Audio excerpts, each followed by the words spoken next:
and welcome to another HS interview, powerful conversation to inspire.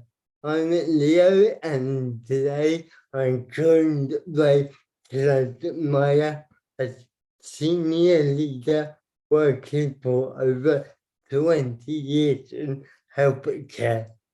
She works with businesses and community using solution-focused coaching.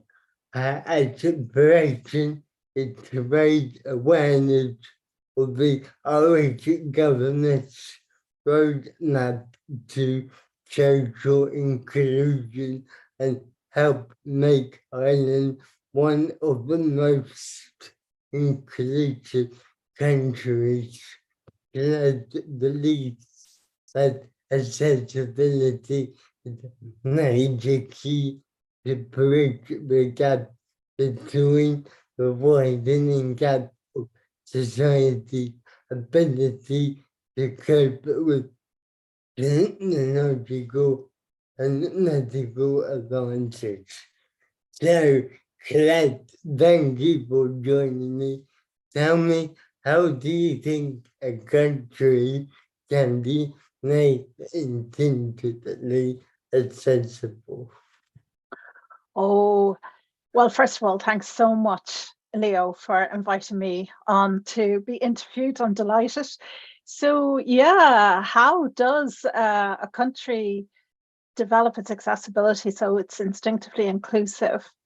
Well, you know, accessibility for a lot of people is very much seen as a disability issue, but it's way bigger than that. And one of my key concerns is that as the years are developing and technology and medicine is advancing at really fast rates, that I would be concerned there's a gap growing between, the ability for us, society, to actually cope with the advances that are coming on stream in both technology and medicine.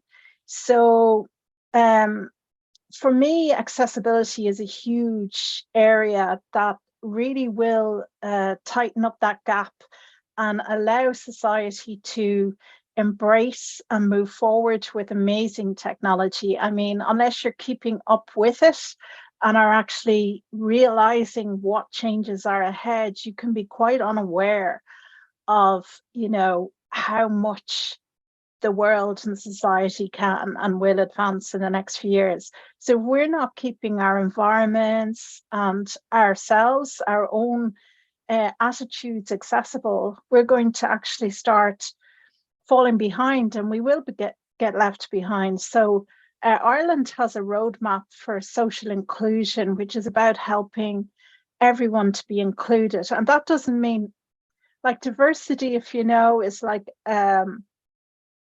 it's like many different things, which is one thing, but actually taking that diversity in and giving it its real purpose and having it included and being part of our environments, our society, our decision making. This is the real crucial piece. Is we know we have to include diversity, but do we actually invite it in and make it a big part of our decision making? And that will only happen when we have accessibility, the ability for all of us, no matter what our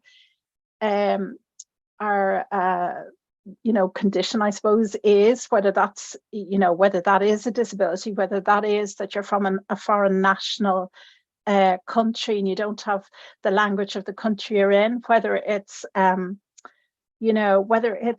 things like race, the different colors of skin, like, you never think of it, but Ireland's beauty shops, how many of them actually have different skin creams and that are coping with different types of skin varieties and stuff like that. So it's not all about a discrimination element. It's not all about a disability. It's much, much bigger than that. And technology and medicine are going to advance a lot of society, but only if it's accessible. If everybody can understand the information that's out there and have access to it and be able to grasp it. So it becomes instinctive then when you're not actually having to separate out a special way for one group in society to access something while another group is accessing it in a different way. So what we want to do is bring that all together, so it doesn't matter what condition or country you're from or language you speak or culture and tradition you've come from that's different, that maybe you don't understand a different one that you find yourself in at some point in time, that you can actually work together more cohesively through accessibility, making everything understood and open to everyone. So no one's left out, everyone can be involved and everyone can be part of the future decision making. So, don't know, does that help? Yeah, like you said, when people in society think of accessibility, I think it's very easy to kind of think within a certain framework, and actually it includes a lot more and many different people and many situations. Yes, exactly. And inclusion, there is this phrase that I heard of, and I meant to write down who wrote it. It's not from me, but it is that diversity is inviting everyone to the dance, and inclusion is actually inviting them to go out on the dance floor and dance, be part of society, which is a huge thing that inclusion has to be. And we're still missing that in a huge way. We're not grasping that. We're all very good at understanding diversity and the need to bring people, open doors to more and more people, but we're not really getting the inclusion side, which is about being around the boardroom table, making the decisions with everyone else. And that's really something we have to drive forward. And that doesn't matter who you are, whether it's a disability, whether it's someone coming from another country that doesn't speak the same language at that time, and still maybe has to learn that language. So it isn't, it's something that, companies that embrace it will be far more, how would you say, they will have far better outcomes, because they're embracing so many different kinds of people. But not only that, they're including them in the decision making, and that's the huge thing. Yeah, because like you said, inclusion is about, making sure everyone is involved, but accessibility is about giving people the right tools and help that they need to have the equal chances that everyone has. So basically, it's like kind of leveling a playing field as much as possible. Yes, it is totally about leveling the playing field and making sure that nobody needs a special different way of accessing something. I mean, websites is a huge bone of contention in my my arena, because a lot of people think their websites, genuinely think their websites are accessible, but they do not understand accessibility. If they think that, and they don't have an A or an AA compliance, which is a standard set for accessible websites, basically. So you can have, I've seen amazing websites, but even as a worker, like an officer in healthcare, and I'm looking for information off a website, if I can't find it quite quickly, I move on, because my time is money and I can't spend ages looking for something. So some people might think their websites are, really great and fancy and fast moving, but actually if they're not giving me the information that I really need really fast, I move on. Now take that for somebody who may not have a language as their first language. How can they access that information on that website? Someone maybe who might have had an injury with their hand, and moving their hand with the mouse takes longer than normal, and they're trying to get through a difficult website, and by the time they're halfway through it, they're tired, or they've worn out and they've just moved on. So that person is losing that business. But how many companies, I wonder, realize they're losing business because they're not accessible? And yet it's totally possible to make all websites accessible. There really isn't an issue with that. You don't have to recreate it from scratch. But definitely, I believe Canada and Israel, for example, are two countries that I'm aware of that would actually have a mandatory requirement that all websites, all business websites anyway, would be accessible. And it can be done with your original one in a lot of cases, but a lot of people don't understand that requirement. So I would love to see that being a huge thing, because it opens up a world to so many people in so many, you could be the mum with who's heavily pregnant near the end of your pregnancy with 2 young kids in the room, and you're dashing to try and order something that you need for the I don't know, the birth or whatever, and you can't actually access fast enough. Your children distract you and you're gone. Money lost to a business.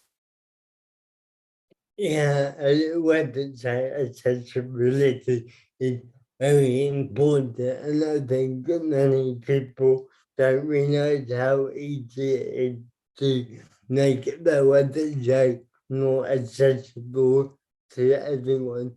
So moving on to my next question, what inspires you? What inspires me? Well, taking it on a different level. So what really has inspired me over the years is nature and the universe, and how they can change, how they can change instinctively to survive and to grow. And I was wondering, like when I was young, my mother was very involved in looking at the TV, on nature and on the universe. People who inspired me were the likes of Gerrit van Gelden, who had a TV program on RTE about the waters and the wild. It was very early on. I mean, TV didn't come into my house until I was 6 years old. So we're talking about between my age 10 and my age 20. My mother would have been glued to this guy's reports on nature. And so we would always see that. We'd be sitting behind her watching it as well. And then David Attenborough came along. Those two are huge. They give me a lot of inspiration of how the world can adjust itself and survive through all sorts of things. And it's just the other inspiration I have then is Sir Patrick Moore. Again, in the early days, he had a program out about the universe, like the planets. We thought we were brilliant, knowing there was 8 or 9 planets. We knew it was 9 back then. It's probably, I think the last planet is a bit of a, not so sure it's a planet anymore. But Professor Brian Cox gives lots of brilliant talks these days about the universe. And what we know now is nothing. It's only or what we knew then back when I was only 10 or 20 is only a tiny bit of what we know now. Like the amount of education and knowledge that we have is just amazing. And so I am very inspired by the earth and the universe and the intuition of nature and the universe itself, the cosmos, to keep changing and evolving. And everything is always in movement. It's never static. So those are really great things that I find really inspire me in life. But then coming from that then is when you look at nature and the cosmos and the universe and how everything keeps changing, we look at ourselves and we really we really need to, I really believe that our purpose in life is to be the best versions of ourselves. So a part of my reason for qualifying as a coach is because I think it's so important that we try and help each other to be the best versions of ourselves and give the best of what we have to our community, our businesses, our environments, the sustainability and everything. And growing from that then is the accessibility. When we make our attitudes accessible, when we make our own attitudes accessible, we open up a world of information and knowledge from people who have so many different experiences in life, cultures and traditions, living in a way that's different to the way that I've grown up with. And then I become more knowledgeable and understanding of everything around me, and I become a better person. So, and that's an amazing world to live a really good, worthy life, to be able to love everything around you, to be able to, learn as much as you can, and then have a legacy of some kind to give on, which can be, having lived your best life, you've left the world in a better place than what you arrived in. So that's kind of my inspiration in life, and which led me to coaching, I suppose, and accessibility at the end of the day. Yeah, like you said about nature and the universe, about changing, about expanding, we are forever learning more and new things that, 50 and 60 years ago, um, we didn't know. And if we think about looking to the future, how much more knowledge we will learn. And when you did about technology and your work, it's a kind of a similar process, it's about learning and developing and watching how things will change and adapt in the future. So Yeah. my next question is, what difference would you like to see or make in the world? I suppose there's really just, there's one major thing I'd love to leave this world a better place on, is that is accessible attitudes, because we can make our environments accessible, but if we don't have an accessible attitude that people can approach us and we're open to whatever they may say or do, that and find ways and solutions of including them and actually making them part of all the decision making that's out there in the future, like that would be amazing. And I suppose where I'm coming from is different people from all over the world in different circumstances. We have all lived a different experience. There's no two people on this whole earth that have actually lived, I would imagine, in my opinion, this exact same life, exactly the same. It's, nobody has. We all have huge differences in what we bring to the table. And if you are open to all those differences and willing to listen to them and take the time and the trouble to actually hear them, well, couldn't you just imagine how amazing and the outcome of that type of inclusion could be, whether it's in a business, whether it's in a community, whether it's in a parish, a faith organization, whether it's in the playground where children is a great place to see inclusion in action, isn't it? Because children don't have the judgmental, what you call it, judgment that a lot of adults would have, so you really see inclusion in a playground among young children if they haven't been influenced otherwise. So yeah, making the world making the world's attitudes more accessible. So when somebody comes in and they might be partially blind, and you're not aware they're partially blind because they can see to a certain extent, but maybe they can't really read very well, even with glasses. But they're not exactly wanting to say, I've got this problem, but you sort of are made aware through learning that there is a problem there, and you are more open to reading out whatever it is without having to be asked, I suppose, and including that person without making a scene about it, without making it different.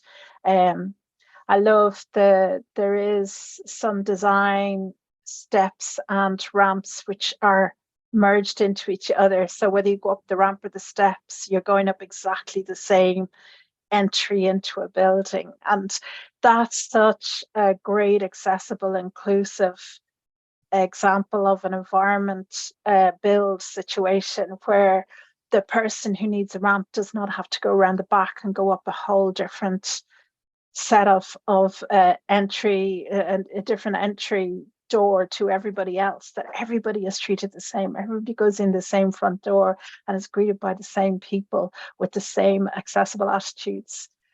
Yeah, that's what I'd love to change about the world. Yeah, I think one key to inclusion sometimes is about slowing down and about listening to others and others' experiences. And very often, actually, like you said about around, we can make accessible changes. Right?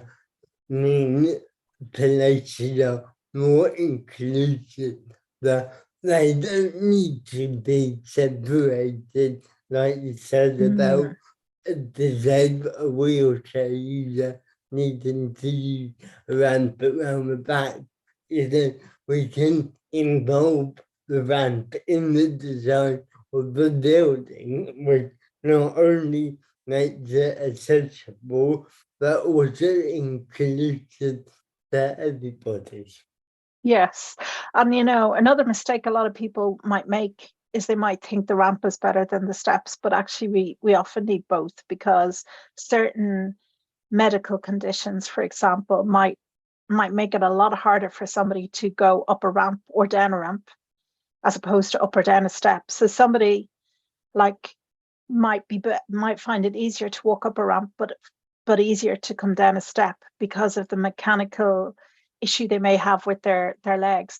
And that doesn't have to be somebody with a disability. That can be somebody who has just had an injury. It could be a rugby player who has amazing health, but has had a major, I don't know, hamstring, or might not be a good example, but has a mechanical injury in their leg, where going one way up a ramp is easy, but coming down, he or she needs to use a step. Like we we associate accessibility a lot of the time with disability. I know that disability has often driven accessibility, but accessibility is actually a benefit for absolutely everybody and every business, every industry, and every community, because it opens up the world for the temporary disabilities, the permanent disabilities, and the situations like where it could be as easy as somebody trying to deliver a very large, difficult parcel in a front door. If it's an accessible front door, it's a lot easier to get it in. So it isn't, accessibility is about so many more things than what we currently may think of, unless we're aware of it. Yeah, definitely. I think we need to be wider around accessibility, not only just to do with medical disabilities, physical disabilities. That I wish that we could carry on, but unfortunately, they need to bring it to a close.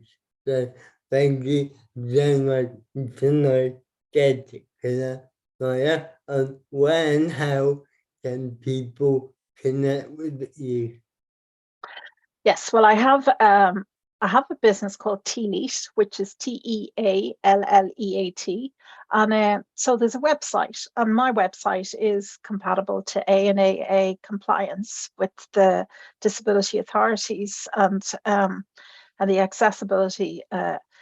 national disability awareness organization. So it's a good example of how one can have an A or an AA compliant website, but that is all my contact details, the most up-to-date contact details on it. So that would be where you could get me, www.tlease.ie. Yes, that'd be great. Okay, great. And I'll share that with this interview. So thank you, Colette, and thank you to everybody who watched this and H's interview.